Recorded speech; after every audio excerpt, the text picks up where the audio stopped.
Thank you, Patel. Thank you, Bharat, for inviting me here to speak. And I'm delighted to see many of you who I have not seen for quite a while. I struggled with COVID and long COVID, but I'm back to good health.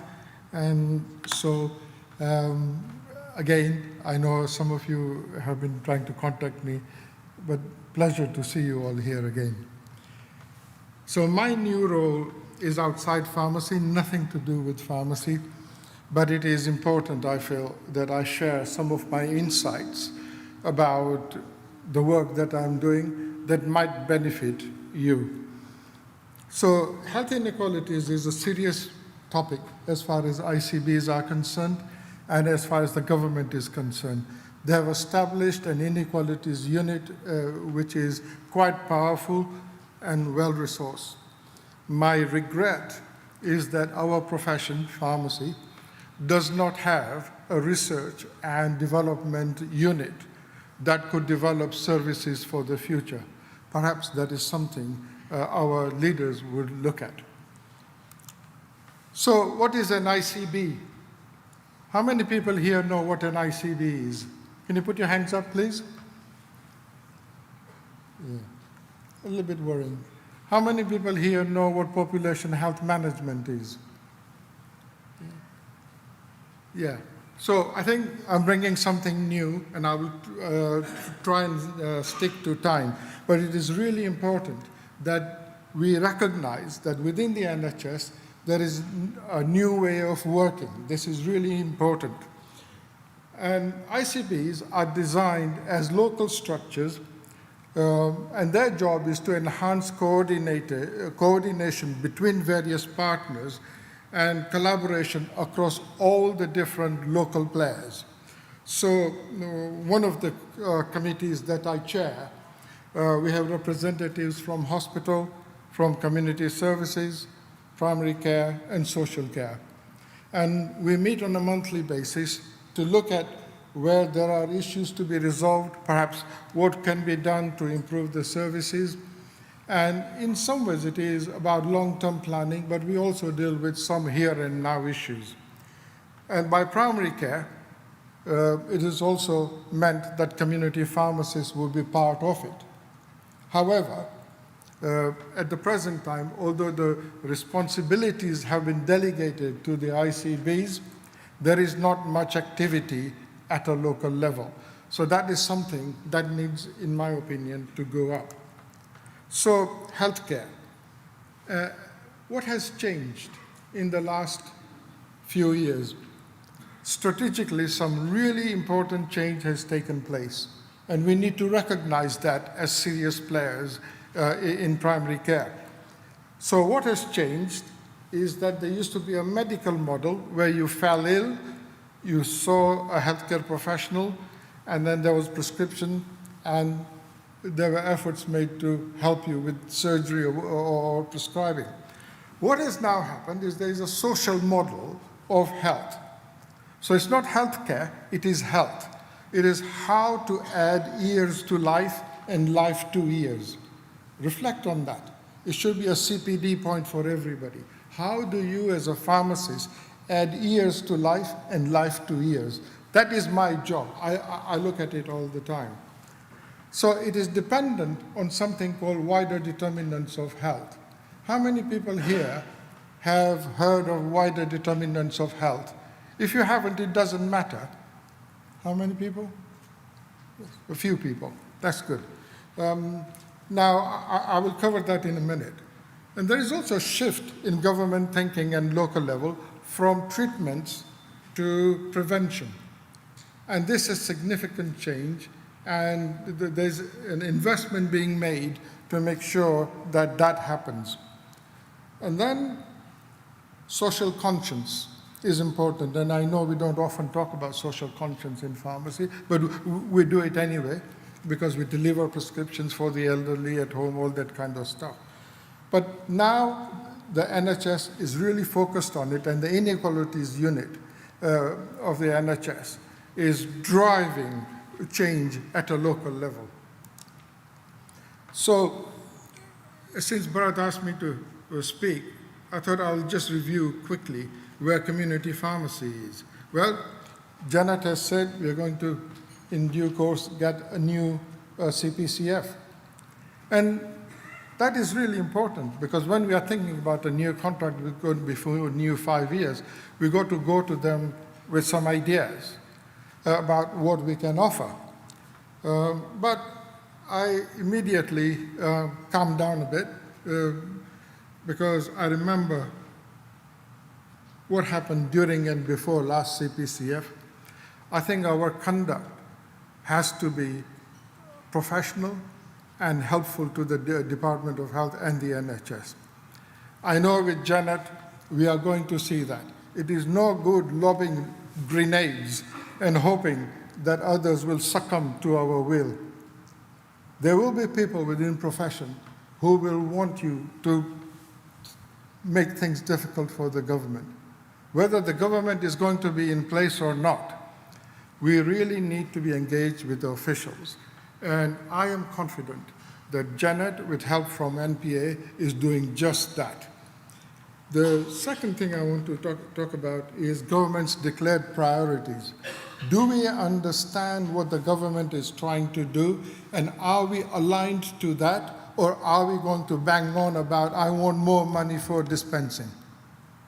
Because it's not going to work.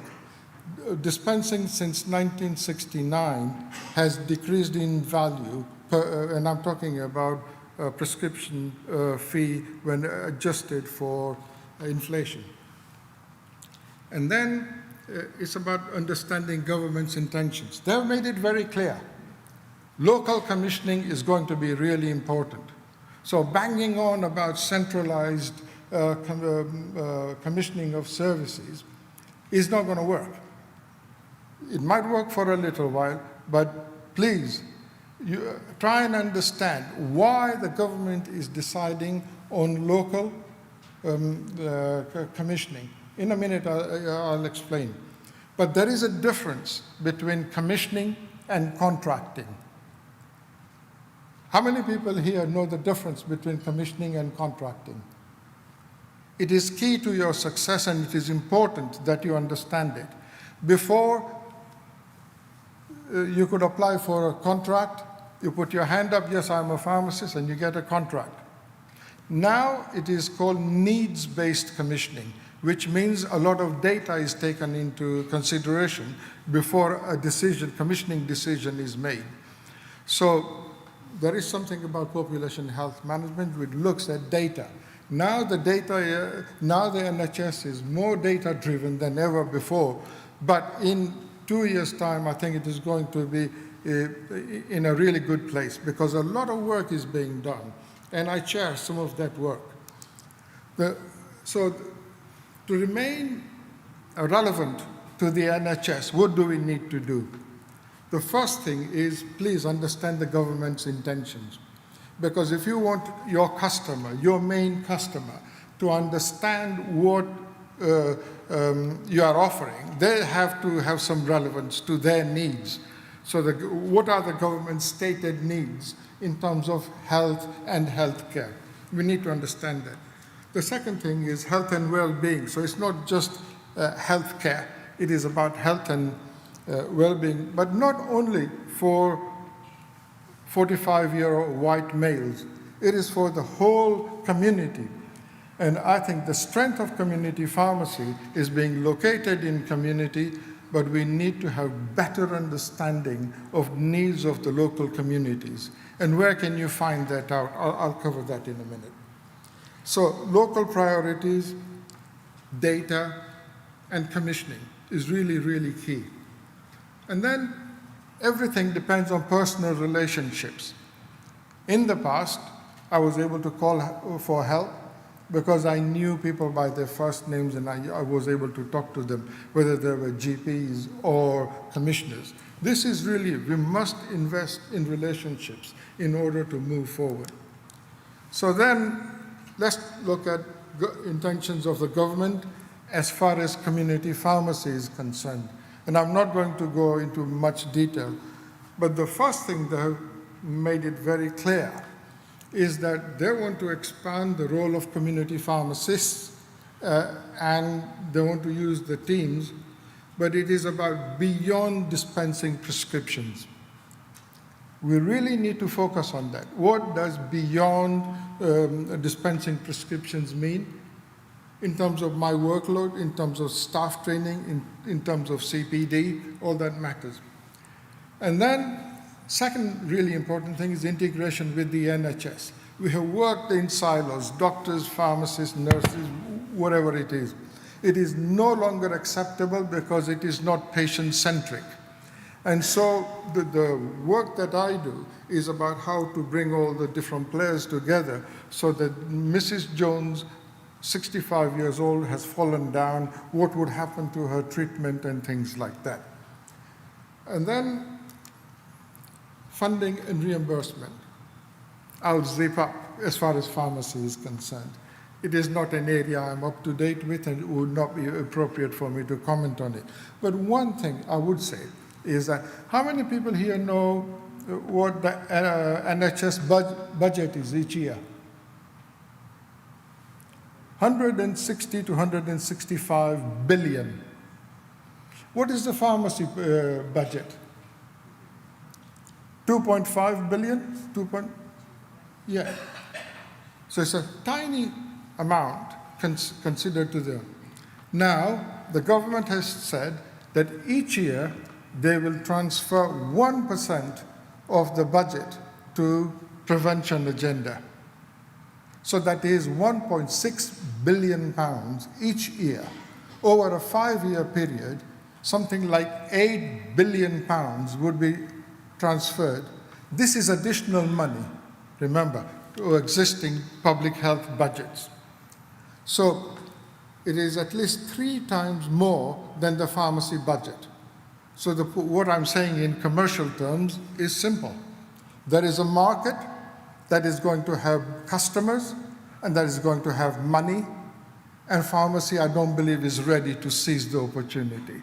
And it really needs to gear up. With Duncan here, I have to say, I've got some suggestions for CPD, which will enable you to seize the opportunities. It's really important that education plays a part in quality of the services that we are going to offer. Then digital transformation, just very, very quickly. We need to be able to communicate what we are doing with the rest of the system. That is part of integration agenda. So we need to share the data, and also we need to have access to the data. There's a lot of data lying there.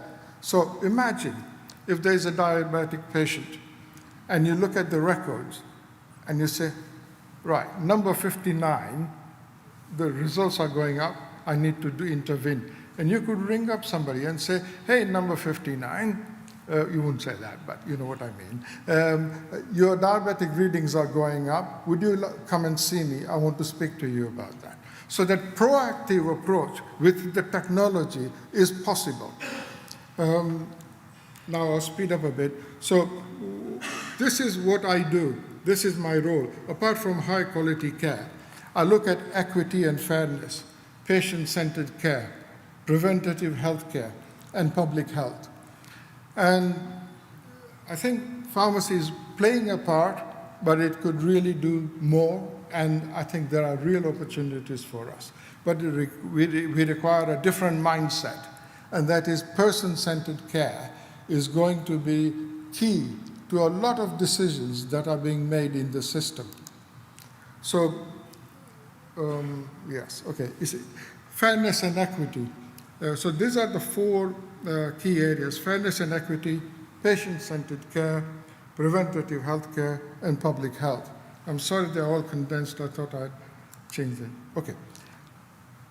Just coming back, how do you go about reorientating your business to be relevant to the NHS at a local level? There is a government program called Core 20+5. How many people here have heard about that? A few people have. This is critical because what it is saying in simple terms is that in any given population, the bottom 20% of the people who need greater focus in terms of health. And we need to focus on the bottom 20%. The next group is +5. These are the people that the ICB can define as +5 groups to look at. The final 5 are defined by the inequalities unit. And you will see that there is a program for adults and a program for children. So on the overhead slide, we've got maternity. This is really important. What can pharmacy offer in terms of maternity? It's really important. In terms of severe mental health, chronic respiratory diseases, early cancer diagnosis, hypertension, case finding, and smoking cessation. So there is quite a bit that pharmacy can do. But looking at some figures earlier on, it is worrying that independents are not responding to the local opportunities and national opportunities. There is a similar program for children. And this is slightly different, but again, how many times do pharmacists talk about children? So we need to look at all these programs at a local level and devise services which meet the local agenda. LPCs are lagging behind by a mile or two. I've seen some of the work. Often they wait for PSNC to say, go and tell them that, and they will go and do it, but nothing more. I think there is a need for proactive program of Core 20+5, perhaps developed at a national level and shared at a local level. But you need. Now just come back, right? You are really keen, you want to work with the local PCNs. How do you go about doing that? Do you know? So this is something that really needs to be started very quickly. You need to be working with your LPC, it's really important. But also, how many people here have heard about INT? INT, capital I and T. This is crucial because the government is working at ICB, and then we have got PCNs, and PCNs have got smaller units called integrated neighborhood teams. You want to be part of that integrated neighborhood teams because that is where the flow of the money is going to go. So we need to engage with the PCNs and look at their INT work. Also, if I was a community pharmacist, I would try and get hold of my equivalents, health inequalities and population health management leads, and say to them, here are your problems identified by the local data that population health management has given me. Here are the solutions to your problems. And don't say, please give me money for training. It is something that you have to accept responsibility for, but if they want the work done, they might include it. So there's a proactive approach which is needed in order to manage health inequalities. So as I said to you, there's £8 billion worth of money over the next 5 years coming there, additional money, not old money, additional £8 billion. And community pharmacy should be getting itself ready to seize those opportunities. So how do you look at PCN priorities? What needs prevented? What is early, where can I play a role in early diagnosis? What are the treatments that I could provide? And what are the treatment failures that I can help correct? Those are the kind of things. And also, for you, I'll put down a couple of CPD links that talks about wider determinants of health and population health management. I hope this presentation has been useful to you. And thank you very much for listening.